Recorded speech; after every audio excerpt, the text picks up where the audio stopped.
Hello and a warm welcome to the Transform Your Wellness podcast. I'm Karin Hagberg, your host and dedicated wellness and life coach. My mission is to guide individuals towards profound transformation in their well-being and life journey, fostering balance, optimal health, and their pursuit of a fulfilling existence. You can join us on the Transform Your Wellness podcast for genuine and inspiring dialogues with remarkable individuals who are wholeheartedly dedicated to their passion and soul's calling. These conversations delve into the journey of those who have not only revolutionized their own lives, but also strive to empower others in their transformational endeavours, making meaningful contributions to the world. Today, I have the absolute privilege to have a heartfelt conversation with Donna Leigh Perfect. And I came across Donna on Facebook in a group called Van Life. And I was drawn towards connecting with her as we seem to have a few common interests, such as van life, travel, house sitting, fitness, and more. Donna Leigh Perfect is a beacon of resilience and empowerment, serving as the 2018 International Women's Day Ambassador in Social Justice and Equality. As a global keynote speaker and three-time published author, she captivates audiences with her journey from adversity to triumph, guiding them from a place of being perfectly bullied to finding inner peace and gratitude.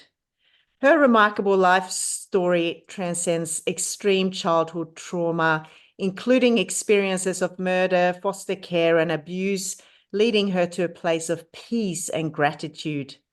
Donna Leigh is the visionary founder of the global gratitude chain movement, fostering connection worldwide through the simple act of mindful gratitude. In addition to her impactful speaking engagements, Donna Leigh is an NLP practitioner and lifetime suicide prevention telephone counselor, driven by her passion to combat bullying in communities. She recently participated in the International Anti-Slavery Commission Human Trafficking Conference in Las Vegas, highlighting her commitment to social justice. Her influence extends to corporate events globally, where she shares her transformative peace tools, honed through experiences like speaking at the 2015 Commonwealth Games Community Arts Project and prestigious platforms like International Ignite and 10X Stages. Donna Leigh's dedication to empowering youth is evident through her Resilience Rockstar Children's Show and Perfect Peace program, and reaching schools across Australia with invaluable tools for resilience and self-discovery. And the title to this podcast is The Power of Gratitude. And it is such a pleasure to have you here, Donna, with me today. So, welcome. Thank you. Thank you. It's lovely to be on your podcast. Yeah, amazing.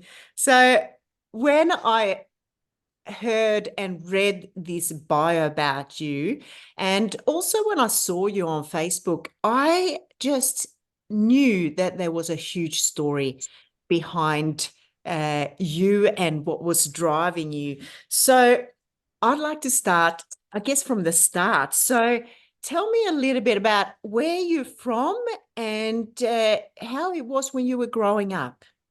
Oh, okay. Well, I'm a Kiwi. So, I spent the first, what is it now, 28 years of my life in New Zealand. And I've now been in Australia for 30 years. And my childhood growing up until the age of 7, I thought was pretty normal. I was the youngest of 5 children and also a twin.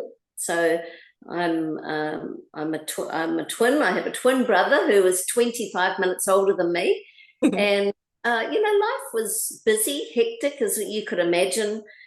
Family of 7, and both parents working, and so the household was always busy. But there was tension quite often in my parents' relationship, and I think also some alcohol abuse. Mm. And so, I did witness when I was young some, arguments and so forth happening between my parents, and but I didn't really realize the extent to which this kind of, I guess, dysfunction had reached in their relationship. So, sadly, on a very cold August morning in Auckland, I woke to hearing my mum screaming, and I was in bed, and I jumped out of bed and ran to the corridor, and I noticed that my mum was hysterical, and my father was chasing my mother down the staircase with a knife. Oh, wow. Wow. Hmm. So, before that event, you said you knew there were a little bit of conflict and stuff like that, but I guess you were so young. So when you're so young, you don't really understand too much to what extent maybe there were frustration or whatever was going on there. Yeah, I think as a 7-year-old, it's very hard to get, a perspective on things, and you're very I guess, self-absorbed. And so, as long as you've got your toys and you're happy and you've got your siblings to play with, then life's pretty good, and you've got food in your tummy. So, to kind of understand the dynamics of a relationship at 7 is very difficult. But, I do recall just little things, arguments between them and so forth, but nothing to this extent. I was very traumatized, as you can imagine, this morning, and my siblings had all woken up as well, and sadly, my mother was reaching for the sliding door of the handle to try and escape, but didn't make it in time, and my father drove the knife into her back, and she tried to survive. She stumbled down the side path of the house and collapsed to the ground. And I'll never forget that. I'd seen my mum take her last breath, and with what seemed like seconds, there were just people everywhere, crowds of people and sirens, and it just seemed like absolute chaos and almost surreal. It's kind of a hard, even speaking about it now, all these years later, it's when I reflect on it, on that moment, it was so kind of unreal. And I guess you're experiencing so many emotions and so much trauma all at once, and you're in a state of shock that it's very hard to kind of get any I guess, perspective or logic in the moment. And so it all seemed a bit surreal and strange. But I do remember seeing my father drive off in the back of a police car, and then very quickly we were all gathered up and taken to my cousin's house down the road. And I remember sitting on the couch and hearing on the news that a woman had been murdered in our street, and I just thought, oh my God, that's my mum. Wow. And sort of just then in that moment hearing that, it's like, wow, this it seems like a nightmare. It seems like, is this real, or is this just something that I've dreamt? So it's a very strange thing to kind of explain or express. Oh, I can't imagine how. I really can't put myself in the shoes of a position like that. Isn't it amazing, the coping mechanism really of what humans do to, I guess, just how we process things. What about your siblings at the time? How did you kind of get together at that moment, or was everyone dealing it in kind of different ways? Did it bring you together in the end, or did it kind of separate you a little bit? It's an interesting question. I think in the moment we were like, it was almost like just shuffling us into a car and driving us down the road. And so I really don't even remember that part of it, to be honest. I remember sitting in the lounge and hearing that news on the radio, but I don't remember kind of how we were. I know we were hysterical. I know there was lots of crying and screaming, and my sister was 8 years older than me, so she would have processed it as a 15-year-old so differently to me as a 7-year-old, and then my brothers would have processed it differently, being male, and so I guess we all kind of look at things differently, and where you are positioned in the family has a big aspect of that, and your coding and all that kind of stuff that you've had as a child also kind of reflects on how we deal with trauma in the moment, even as little children. And so unfortunately, because there was 5 of us, it was very difficult for the family to take us on and take care of us. So we ended up being the order of the state and being put into foster homes. And we were separated. So my sister was old enough to kind of go flatting, and so she didn't go into foster homes, but my older brothers were all kept together, and my twin brother and I were mostly kept together. So that was traumatizing too, not only to lose your mum and then your father goes to prison, and then you're separated from all your siblings, and it's like trauma on top of trauma on top of trauma, and then you're going into a strange house, living with strangers you don't know, and going to a new school that you don't have any friends, you don't have any support network, there's no counseling. It's just survival, and it's when I kind of pull it all apart and look at it now as an adult, I can't comprehend how child safety and so-called child protection systems allow that kind of abuse and trauma for children ongoing like that. It's really surprises me. Yeah, that's a lot to deal with, as you say, on top of one thing after the other, and so much loss.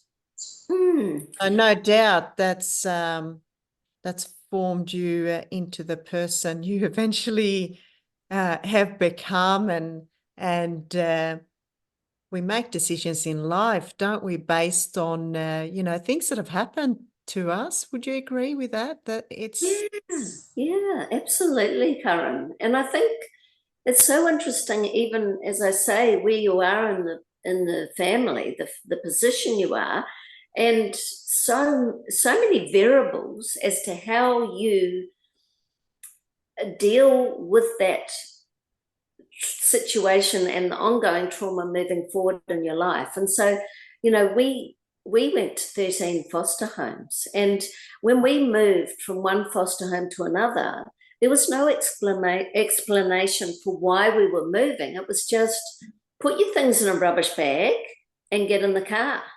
wow. And you'd be going to another home and another school, and so you just make a network of friends and then you'd be moving. And so not only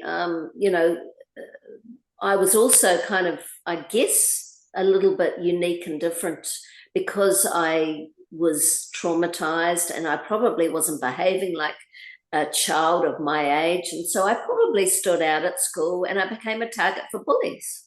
Okay. And so I would go home to foster homes, and a lot of these foster parents were abusive. So I was abused on many levels in the foster homes I stayed in, and then you'd go to school and I'd be bullied at school. Wow. I was just going to ask that. Did you have any good experiences from the foster homes you were in? Did you have some that you felt really loved and cared for? And The first one, which is kind of a blessing, I guess, because that was probably where we were most kind of raw and vulnerable and needing, to feel loved and secure after traumatizing, such a traumatizing experience. But the mother was a Catholic lady, and she was a single mum with two daughters, and she was very nurturing and very caring, and she used to read stories to us in bed at night, and it just gave me a bit of respite from the reality of my life for a moment, and gave me a break and gave me an opportunity to escape into a fantasy story and get a bit of peace in my life. And so that was beautiful, and it's really interesting because I now look at that as almost being a full cycle back to possibly why I'm a children's author today, because I was never planning to be a children's author. It was never in the cards or anything. And so, it's interesting how when I reflect on my children's books, and they're about my daughter and our rescue dog, Rocky Rockstar, and the life lessons he teaches her about kindness and compassion. And he's a foster dog, so he came from a foster home. So we had this synergy, Rocky and I, and then so the resilience there and the compassion, but then now sharing those stories with children is almost like going back to my childhood and how meaningful and nurturing that was for me, and made me feel loved in a moment where I really needed to feel loved. And so it's kind of interesting, that full circle of life, how it can come back round. And another phenomenal thing about this particular story is when finally the foster authorities recognised after many decades that there were a lot of child trauma in the foster homes, and they needed to address this. So there was a massive, claim against the authorities in the foster home system in New Zealand, and thousands of people came through, and they came to Australia to interview me about my personal situation there. And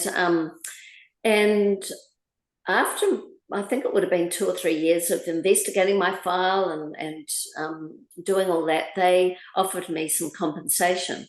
Now, it wasn't a lot of compensation, but I decided to put that money aside. And this is just, this whole thing is just so interesting how the universe works, So I put this money aside with this conscious decision that I wanted that money to make a difference in children's lives. And I didn't know how. I didn't know what it was going to do, but I just knew I had to put it aside, and it had to have a significant impact, a legacy. Yeah. And so when I wrote these children's books, and the cost to publish these 2 books was almost identical and almost to the dollar of the amount that was in this bank account. I developed a life-saving app that went in with the book, and it was promoting the 13 life-saving support services. One was Lifeline, which I was a volunteer on the phones in Sydney for 2 years after I'd reached out to Lifeline myself and just needed to get some healing as a early adult, and realizing that I really needed to work through my trauma and really start to heal from everything I'd been through in my past.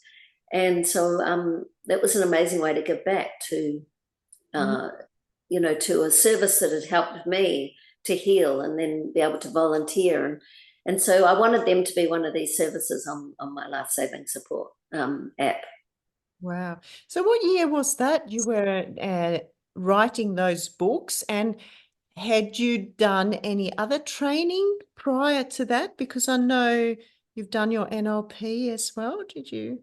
Yeah, that was only recently in LP. So 2018, I wrote the books and I launched them November 2019 with the purpose to be traveling around Australia and doing my author journey and also taking my Resilient Rockstar show into schools, and so then COVID hit, and we had different plans for us, didn't we? So no more events and no more school incursions and no more, so that was a good 3 years of just resilience again, I guess. Yeah. Yeah. So is that something you're going to kind of do now? You're getting those books out now?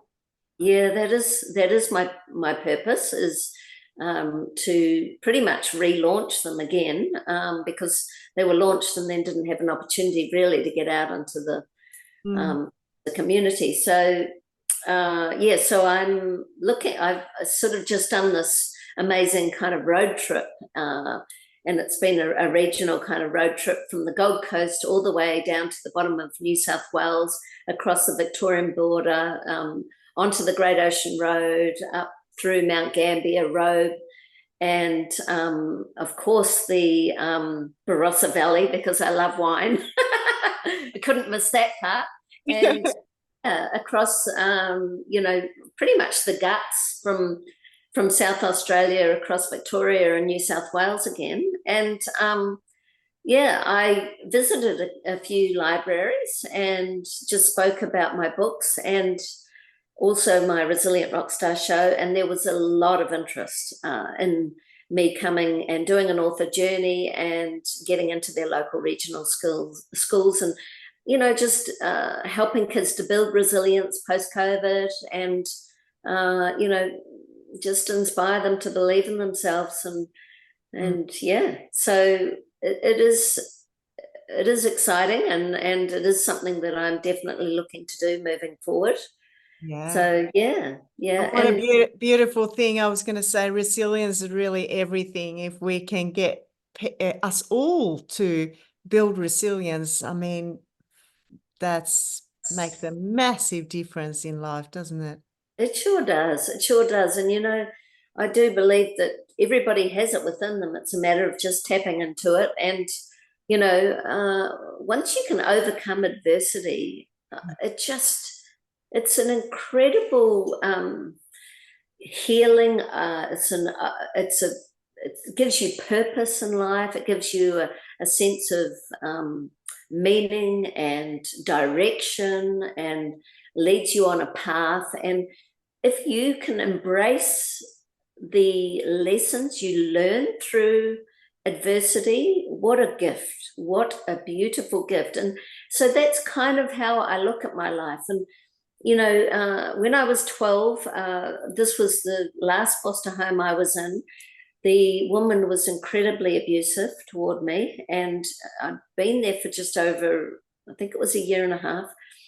And the authorities came to the house and put a very, very difficult decision to me. And for almost 12-year-old, I think an impossible decision. But so the foster officer came to the house and said, Donna, you have two choices. You can stay in foster care until you're 18 and free to leave, which of course meant more of the abuse that I'd already experienced, or return to your father, who's been released from prison.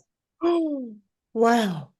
The hardest thing about that decision, Karin, was to return back to the house where he murdered our mum. So you made that decision? I did. And the reason I made that decision was because I felt that we would be a family again, and I would be reunited with my siblings, that regardless of how dysfunctional that family looked like, it was a family, and there was some sense of stability instead of moving and moving and moving. And so I guess that was kind of the reason, and it's crazy to say, but love is unconditional, isn't it? True So, love. so how was that a reunion, I suppose, when you met your dad? And did your siblings also make that decision to come back? Yes, yeah. So all of my brothers and myself returned to the house. My sister was already old enough, but it was incredibly traumatic. Yeah. So my mother's death, her murder, was never talked about. Mm. So my father just, pretended it never happened. He was an alcoholic. He was a schizophrenic. He had mental health issues.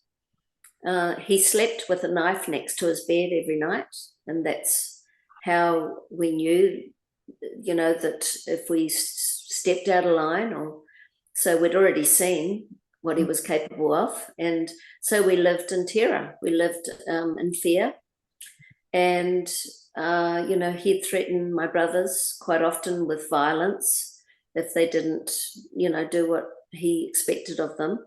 He was, racially discriminating. He was pro-Nazi. He was incredibly intelligent, genius. So he spoke 4 languages fluently, including German, Wow. and just pretty much an alcoholic that eventually drunk himself to death when I was 17. So how could even they let a man out Mm, and let him get custody of his children again? That I don't really understand how that's even possible. mm. Yes, exactly. And I think, this is something that I'm trying to, process and understand myself, is how the authorities could allow that ongoing abuse to children. And, just being in the environment, Karen, of knowing, that mum had been murdered there. And I had nightmares. I used to have nightmares in bed, and they'd be delirious. Like I'd wake up in sweats, and I'd have like nightmares that the wallpaper was kind of trying to suffocate me. And this was all trauma. This was all trauma that, was coming out, and in my behavior and everything. And, my brothers were taking cannabis on a daily basis. We were numbing our pain. I started taking it at quite a young age, and it was a way to numb all of the trauma that we hadn't processed and hadn't had counselling for. Yeah, I was going to say, I was going to say it makes nearly perfect sense that there would be something like that coming into your life to maybe, a coping mechanism somehow. And often, obviously, that ends up being, perhaps not the most helpful things in life. We try to bury things, perhaps, and self-sabotage, that deep down that, why did I end up in this position, The unhealed child. Yeah, yeah. So, um, did they take you on a path for a long time, kind of a path that wasn't so good, would you say? Yeah, it did. It did. And I guess, because my brothers were experimenting with all kinds of drugs, it was kind of just, so kind of available, I guess, and easily accessible. And because my father was drunk most nights, he Mm. wasn't present in my life much. And so I kind of had all this freedom and lack of barriers and boundaries.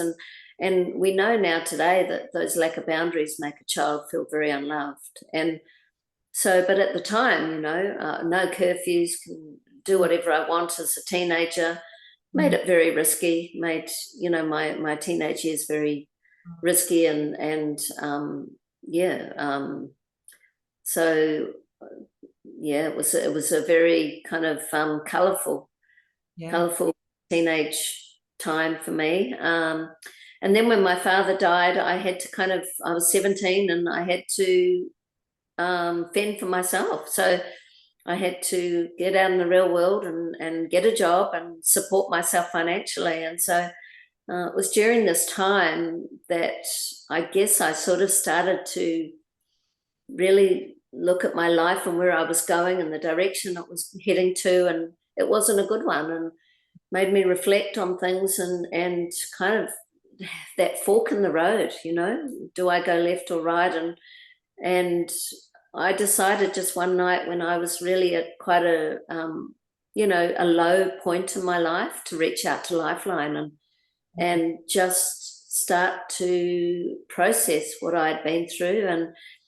And I remember the counsellor on the phone was, I think, quite overwhelmed, because there's no way we're going to deal with what you've been through over the phone. And so she said, oh, look, I really encourage you to come in and get some face-to-face, which was the start of my healing process. And it was amazing. So I did that, and then was encouraged to become a volunteer crisis telephone counsellor on the phones in Sydney. And I did that for 2 years, and that was incredibly meaningful. It just enabled me to give back and help others, and it was healing for me too. Absolutely. Wow. And so you did that for a while, and you've got a daughter too. So you obviously then had entered at some point a relationship. When did that happen, and what was So my son was born in Sydney in 1999, and I was married to their father, and we lived in Sydney for a number of years, and then decided that we would come to the Gold Coast to live, and that's where my daughter was born, on the Gold Coast. And then the marriage kind of broke up after too many renovations. I think too many, going from one house to another, renovating kills any marriage, I think. You know what? You can see me laughing there, because it sure can. But was he a good man? Was he a good choice for a father for your children? Absolutely. He's a good father, and the children have a great relationship with him today, and so that's a blessing. And I'm so proud of my children. My children are, they are resilient, and they've been through tough times themselves, and they've overcome adversity, and they are flourishing in their own careers, and entrepreneurs, and doing extremely well. And they're compassionate, kind human beings, and it's just so lovely to see their growth and growing into beautiful adults. That's amazing. So obviously they know your story too. Yes. And I mean, obviously you must have worked on your trauma to be able to give them that, stability and care and love for them to turn out in the way they've turned out in life. And it must be so wonderful for you to see, eh? It is. I'm so grateful for that. And I think it's interesting. We often, and I talk about this on the stage quite often, is the equation of life. And the equation of life is E plus R equals O. So E is the event. And, sometimes we don't always have control over the event, for instance, COVID. But our response, the R in the equation, is where the power is. It's our response to the event that creates the O, which is the outcome. So how we respond creates our outcome in our life. And so I just feel that, I guess I could have gone down the victim road, and I could have felt sorry for myself for all my trauma. And, I could have had a big chip on my shoulder and thought, well, everybody owes me something. But that was not how I chose to respond. And I chose to turn the experiences and the adversity I had been through to something positive and some, lessons that I can embrace and also give back because of. And, that's an amazing gift. If I can help others because of my experiences and my adversity, then I'm incredibly grateful for my experiences. And that might sound crazy, considering the trauma and adversity I've been through, but that's where I'm at. I'm at a place of gratitude.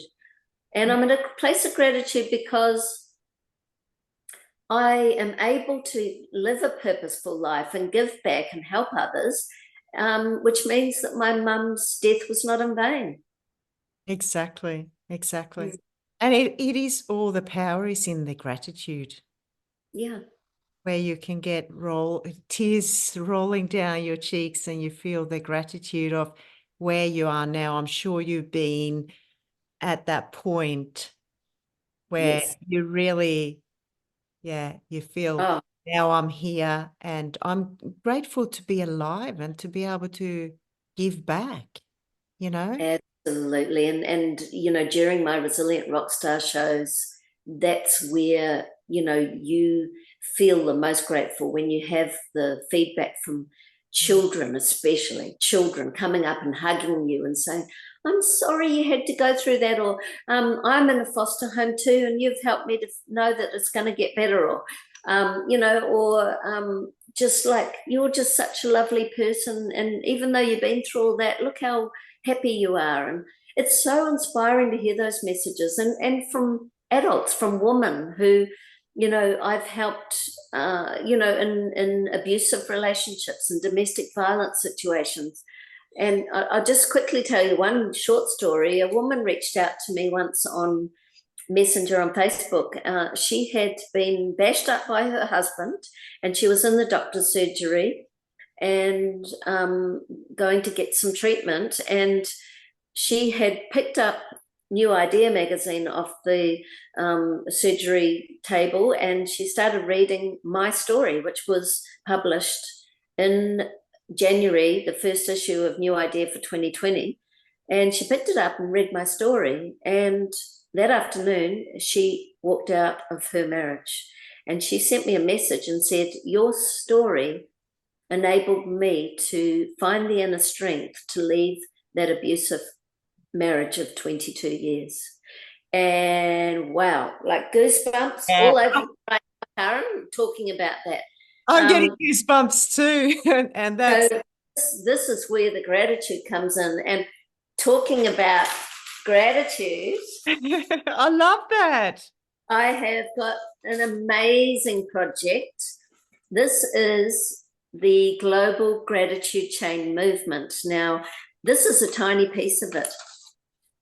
How this project came about, Karin, is phenomenal. So one Saturday evening, a family reached out to me, a father. He was a local community member in Varsity, one of the suburbs on the Gold Coast where we were living at the time. And we had presented our show and also our teenage presentations at the Varsity College and at the Varsity Primary School. So people in the local community knew us quite well. And our show's all about empowering kids to stand up to bullying and build resilience in their life. And this father reached out to me on a Saturday evening, completely beside himself, because his 14-year-old daughter, who was in year 9, had been relentlessly bullied for 9 months and was suicidal. And he didn't know what to do. So he reached out to me and wanted to get any, support, any advice, any information. And so I offered to come to the family home the next morning, Sunday morning, and spend some time with the family and her. And I brought with me a book. It's a book called From Bullied to Brilliant. And it's a girlfriend of mine that wrote this book. She's on the Sunshine Coast. She is an NLP practitioner, a master practitioner. And it's the most amazing book on bullying. and got some incredible affirmations in there. She's a very spiritual person. And so I bought a number of her books as part of our show to give them out. So I took this book and I took some positive affirmations that I'd laminated, and I came to the family home and I gave her the book and explained what the book was about. And then I handed her the affirmations and said, these need to go on your mirror. So when you wake up in the morning and you get ready for school, you look at these affirmations and they're going to help you, get through your day. And then I shared my story with her. And when I'd finished sharing my story with Leanna, she had tears flowing down her face. She came over and she hugged me. This is a 14-year-old. She hugged me and she said, if you can get through all of that you've been through in your life, I can get through this. Wow. That was a defining, transformational moment in her life. And she completely turned her life around. So 3 weeks later, we had a community showcase event on the Gold Coast. We had politicians coming. We had a huge support in the community. And I had activity tables, just, little activity tables to encourage little mental health activities. One of them was a gratitude table. Yeah. And on this gratitude table were paper links like this and pens, and people would write down what they're grateful for in their life in that moment, just stopping, taking a mindful moment and thinking what they're grateful for and writing it down. And we know how powerful writing something down, especially gratitude, it anchors in your neural pathways in your brain, and it's phenomenal for mental health. So Leanna had offered to volunteer at this event, and now we're talking about a 14-year-old. It's not a cool place to hang out, at a children's show in the community, but she chose to do this on a Saturday. And I put her on the gratitude table. People were lining up to write their gratitude links. And within a few minutes, I looked over at the table and I noticed that Leanna had made a Christmas chain with the links. So she started linking the links together into a Christmas chain that we all did at school when we were little kids. Yeah. And she had this chain around her neck like I do now. Oh, what an amazing idea, I thought. How incredible. Now here is a chain of gratitude links, sisters and brothers side by side, connecting the world through a mindful moment of gratitude. What an incredible thing. Yeah. So that was the start of the Global Gratitude Chain movement. And within no time at all, I was sharing this on the stage whenever we had our school shows, which we performed all over Australia and even on cruise ships. And when I was speaking on stage as a keynote speaker at corporate events, I would bring a piece of the gratitude chain with me. And part of my keynote speaking is actually creating a human gratitude chain, which is phenomenal. Anyway, and it just grew. People from all over the world. I'm talking about India, America, Hong Kong, China, Bangkok, Bali, Singapore, New Zealand, you name it, people have contributed their links. One school in Christchurch, 1,700 students wrote what they were grateful for on a black link and representing the All Blacks. Wow. So amazing. And so this global gratitude chain has been growing, and it's now, I believe, about 4.5 football fields long. Whoa. Yes, and we're about to do a community event on the Gold Coast to laminate the links. So there's thousands of these links that aren't laminated that we need to laminate and join onto the chain. And then we're going to take the chain onto the Surfers Paradise beachfront. We're going to get some drone footage and we're going to measure the chain, and then we're going to apply for a Guinness World Record. Wow. How cool is that? Connecting the world through a mindful moment of gratitude. That How is cool beautiful. is that? So when is How that event, Donna? When is that going to happen? well, I'm hoping that in the next 2 months I'll be doing this community event. It'll be filmed, and then we'll measure it, and we'll work out if the chain's long enough, or if we need more people contributing in order to apply for the longest chain. That is so So beautiful. we want people to get on board. We need people to be writing a link, and we can put the measurements of the link into your notes or whatever. But today I've written this. I've written this gratitude link. I am grateful to have been given the opportunity to be a voice actor on Guilt True Crime podcast. So while I was traveling in my van, I got addicted to this amazing true crime podcast called Guilt. And it's a New Zealand podcast originally. And the guy that's the host is an ex-lawyer, and he's got this amazing intention to bring cold cases back to life, hopefully gaining new evidence and giving some peace to the families who these cold cases have kind of died on.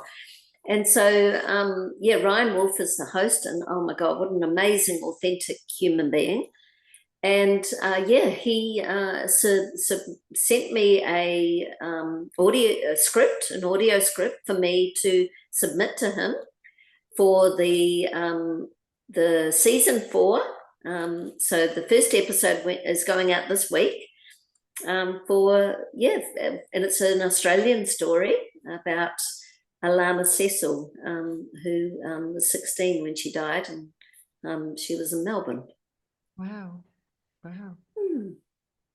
Well, What an amazing opportunity, having this, my favorite podcast in the world, I was listening to and binge listening to on my road trip. I'm now a voiceover actor for. That's incredible, isn't it? You obviously truly impact people's lives, that's for sure. And that's how I felt when I saw you and tuned into you. And obviously it was through this van life journey you had, which I've also been on. And when I saw you, I went, I need to reach out to this Donna. So tell me a little bit about the journey and why you decided to go on that van life journey. Well, over the course of about three years, when I was on the Gold Coast, I was running an Airbnb for a friend, and I was working 2 other jobs, Woolworths, and also I was working as a simulated patient at Bond University, and I love that job. It's just an incredible role, and so I was working really hard, 3 jobs, trying to kind of sink them all in and work them all into a schedule, which was sometimes extremely challenging. We were running an Airbnb in the house with my daughter and our dog, her dog, and at times really sacrificing our privacy, living with strangers, and during COVID. So we had people chasing borders and trying to get over before lockdowns, and people that had come into our home with COVID, and we had really sacrificed a lot to run this Airbnb during a very difficult time, with the kind of understanding that I was doing this all to have a house that I could leave to my children. But sadly, that all changed very quickly, and a friend kind of let me down with the whole arrangement around that, and I won't go into that now. But so our lives changed very quickly overnight, my daughter and I, and we found ourselves my daughter having to find a place very quickly to live with her boyfriend and her dog. And I found myself homeless, to be honest, because I couldn't afford rent on my own. The rent prices on the Gold Coast had just gone through the roof post-COVID. And I discovered very quickly that my income was not going to support a rent. Mm. So I had a van that I'd started to convert, and I finished the conversion and moved into that. And it And looks fantastic. thank you. Van Halen. Van Halen, Van road tripping. He's a rock star. Yeah, exactly. And I mean, me myself also been in that journey where I stepped away and basically sold everything but a few things. And I want to ask you, how did you do that too? Did you kind of become a minimalist in a very short period of time? Yeah, Karin, oh my gosh, what a process that was. Talk about cathartic. Oh, 3-bedroom house to a van, Wow, wow. So had um, I had antiques. I had beautiful china dinner sets from going back to my mother and my aunties, and Oh, wow. jewelry, and all big tubs of my children's books from school and scrapbooks of all their, childhood, and I'd even had bags of their babies' clothes, and I had boxes and boxes and boxes of this, right? Like, What did you do?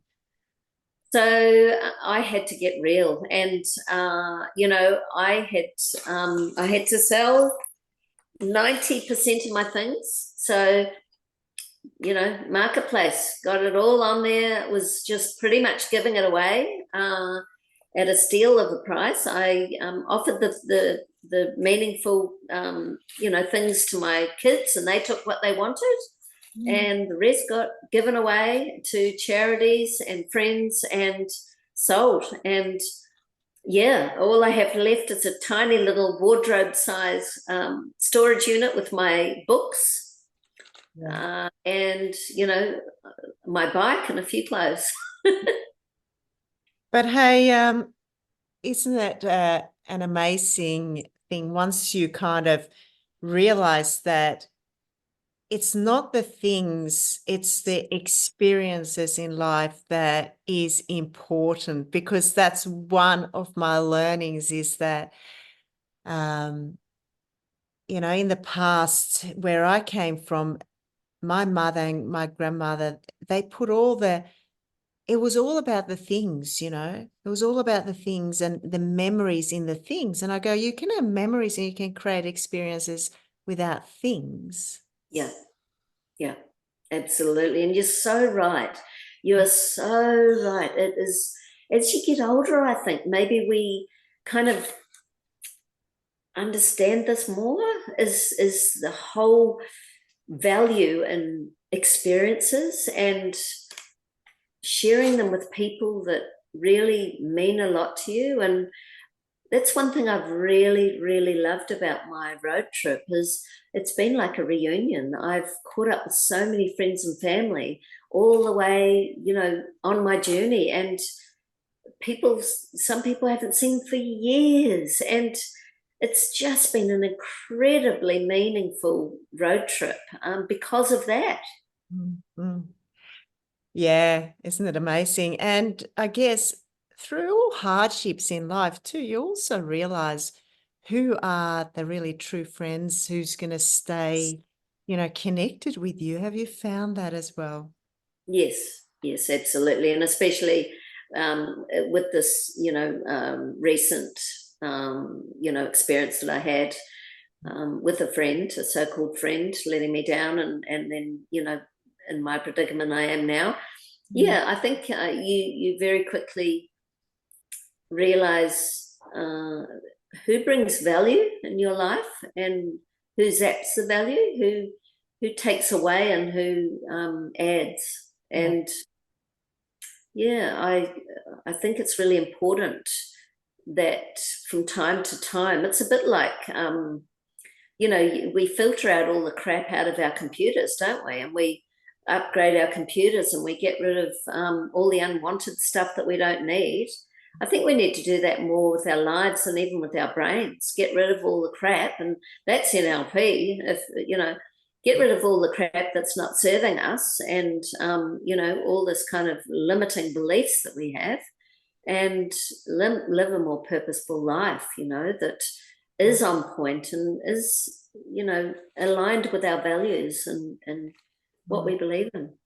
And I guess we're in that time, that sort of time frame now, particularly that we're in.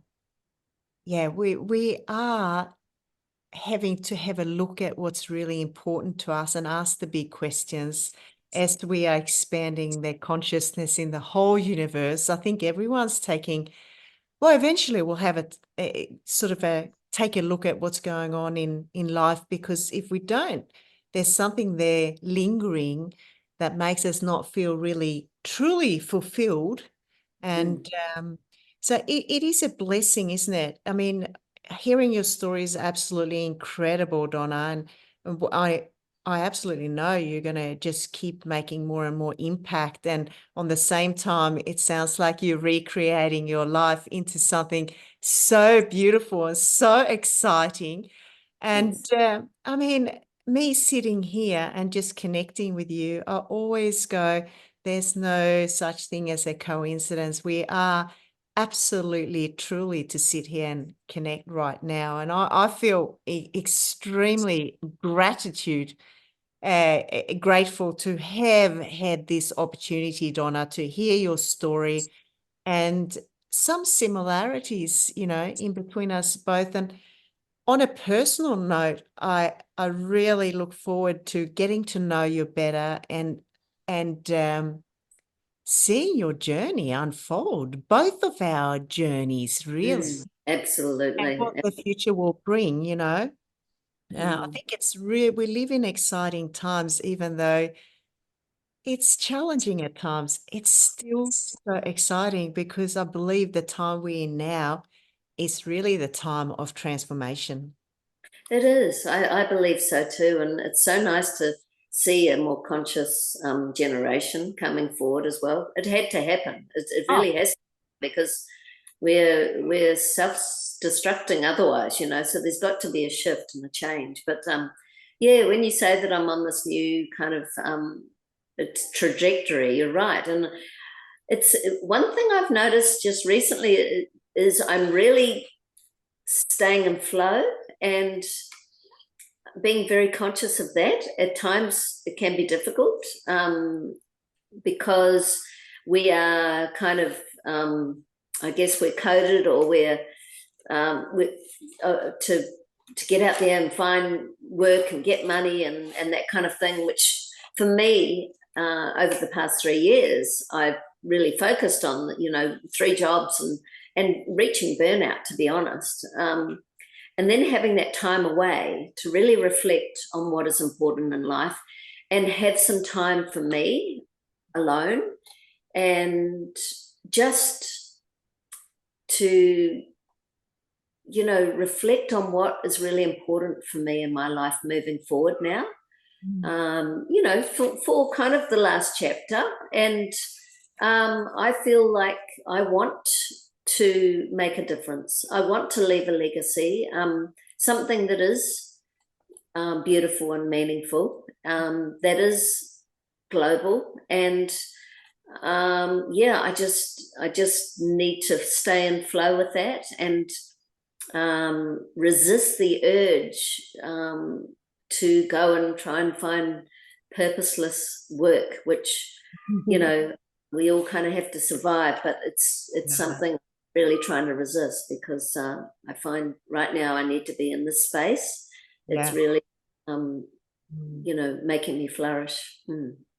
Yeah, there's a lot to that. And I was talking to a friend of mine the other day, and he was saying, like something about some people it's kind of not very good for their soul to be doing something. You can do it for a period of time when you're very intentional with it.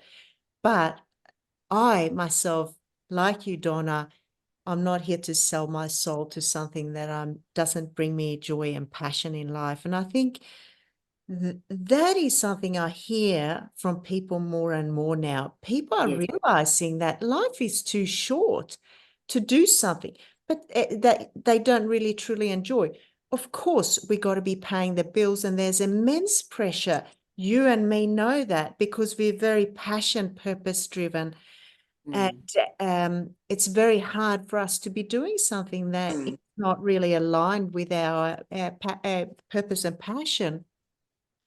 And that takes a little bit of navigating around. And it does take a lot of resilience, and it takes a lot of determination and, all that. So And self-belief. self-belief, yeah, that we can do it. And do you know what? I believe in you, Donna, and we got to believe in ourselves. But sometimes other people may not believe in what we truly believe inside we're here for. And sometimes that can be a bit of a lonely journey in some ways. Would you say sometimes? Because, sometimes people just don't really understand our Hmm. path. Yeah, We got unfortunately, to be, we got to be very, very strong in yes. our belief that we are enough and we are here to create massive impact.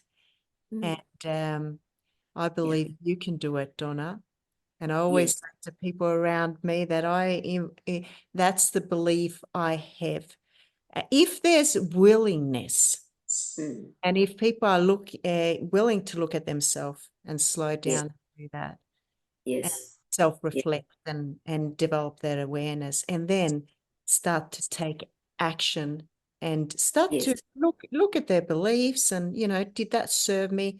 Also let go of some connections maybe that didn't serve you before. Yes. That's another big thing too, isn't it? It is, it really is. I mean, I've lost all family connection because I share my story, and it's very similar story to Oprah. Really, she lost a lot of her family connections because she shared her story, but she stayed steadfast as I do. So yeah, I think for many, it's not it's not aligned with them to open up and be vulnerable and share deeply what you've been through. But for me, it's with the sole purpose to help others, and if I can do that, like Leanna, wow, what an impact, what an incredible impact. So that's my purpose, and I am not prepared to be held back from that because people have are coming from a place of unhealed. Yeah. And think about it. The last day in your life, when you lie on your deathbed bed and you look back, I bet you say, that was a freaking journey. But Absolutely. I did what I was passionate about. Absolutely, that's right. I'm not going to be saying on my deathbed, I wish I wrote a book, because I've written three, Yeah. that I've made some sort of impact on others. I believe I already have a number of times. And I've lived an authentic life. I've been honest about who I am, and I've been proud and I've been grateful for the experiences I've had. I've brought two beautiful human beings into this world, and so I have a lot to be proud of, and I feel very honored, to have this opportunity to share and to be on your podcast today, to be able to share and reach people. And what I want to say to you, Donna, sometimes people don't just express it enough. Sometimes we have to do it ourselves. But from the bottom of my heart, I think you're an absolutely inspirational woman. And it's been such a pleasure to have Thank you you. here. And I'm sure that all the listeners will be absolutely impacted by your story and what you do. And yeah, I'm very Yes. I- grateful for. listening to my intuition as always and reach out to you. And Thank you for reaching out to me. Yeah. And, people want to follow me. Please subscribe to my YouTube, Van Life with Donna Leigh Perfect. And I'm sharing a lot on there about the Global Gratitude Chain. If you want to get on board this amazing global project and be part of a Guinness World Record attempt. and I will be posting all the information below Fantastic. the video so people can reach out to Yeah. you and to me and learn about all the stuff that us empowering women are about. And just before we finish, is there something that you'd like to share, just something little that you want to finish off saying to the listeners or the people that are watching this video? Mm. Yeah, I believe that if you can wake up and practice gratitude every single day, it will impact so significantly on your life and your mental health in such a positive way. And it's such a simple thing to do. It's free and it has a positive ripple effect on you and the people around you. So just that simple act. Absolutely amazing, Donna. Again, thank you so much for joining me here on the Transform Your Wellness podcast. And thank you to all the listeners that have tuned into this or watched the video. And I look forward to following your journey, and everyone that's listening. I welcome you to subscribe, obviously, to our channels and to the podcast. And we wish you all the best, everyone. Thank you very much, Karin. Thank you.